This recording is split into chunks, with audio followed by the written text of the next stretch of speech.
प्रणाम। हम बहुत त्रस्त होकर के योगी जी से एक मांग कर रहे हैं कि आप एक बार में ही हमको, हमारी माँ को और हमारी बहन को एक बार में ही मरवा दीजिए, लेकिन इस तरह धीरे धीरे करके हमारे हाथ पैर मत काटिए। फर्जी मुकदमेबाजी जो माँ पे सरकार के समर्थन से हो रही है, इसकी पीड़ा अब हम लोग झेल नहीं पाएंगे। एक नया क्रिमिनल कंप्लेन किसी अनजान आदमी राणा अजय सिंह ने करा है। इसमें मेरी माँ पे निराधार आरोप लगा के उनको फैज़ाबाद बुलाया जा रहा है, जहां हम लोग कभी गए भी नहीं हैं।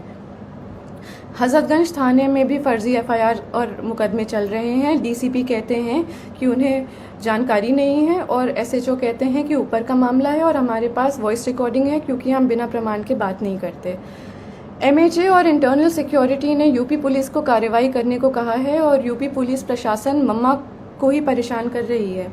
सेंटर ने लिखा है कि mamma's evidence is self explanatory, मतलब सबूत ही प्रमाण है।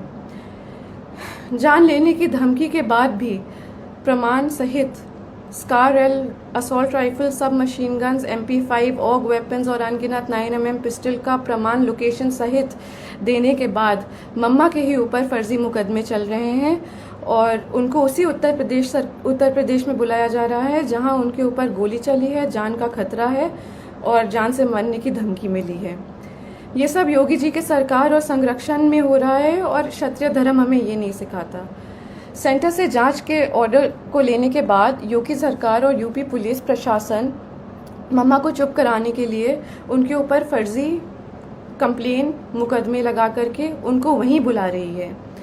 ये लोग मम्मा को बहुत आराम से मार देंगे और पोस्टमार्टम का रिपोर्ट कंट्रोल कर लेंगे, उनको पागल घोषित कर देंगे और ज़िंदगी भर हम और हमारी बहन सड़क पे उनके लिए जस्टिस मांगते रह जाएंगे।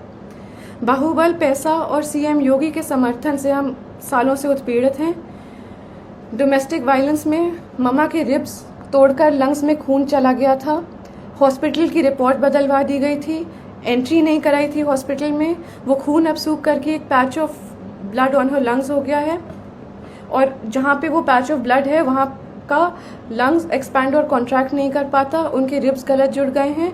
एम्स दिल्ली की रिपोर्ट भी है और ये permanent damage to irreplaceable organs है। दिल्ली पुलिस जब कार्रवाई करने के लिए लखनऊ गई तो दिन दहाड़े गवाहों के घर जाके यूपी पुलिस के गनर्स ने गवाहों को डराया, धमकाया और चुप कराया। ये वो गनर्स हैं जो सिक्योरिटी के लिए अलॉट होते हैं। ऐसे खतरनाक प्रमाण देने के बाद भी यूपी पुलिस का रवैया ये है और मम्मा पे अत्याचार जोर शोर से है, कार्रवाई शून्य। जानलेवा धमकी के बाद, गोली चलाने के बाद हम किस उम्मीद से जाएं उत्तर प्रदेश ये मुकदमे लड़ने के लिए। यूपी में न्याय मांगने की कोशिश करिए तो आपके ऊपर 10 मुकदमे और हो जाते हैं, क्योंकि ये सब योगी जी के संज्ञान में ही नहीं बल्कि उनके समर्थन और संरक्षण में हो रहा है। हम योगी जी से खुद ही मांगेंगे कि आप किसी को भेज दीजिए यहाँ पे और हम तीनों को एक बार में ही मरवा दीजिए। हम सालों से पीड़ित हो चुके हैं और मम्मा की बिगड़ती हालत देखते हुए हमारी तबीयत भी खराब हो रही है। या तो कार्रवाई कराइए या तो हमारी जान ले लीजिए।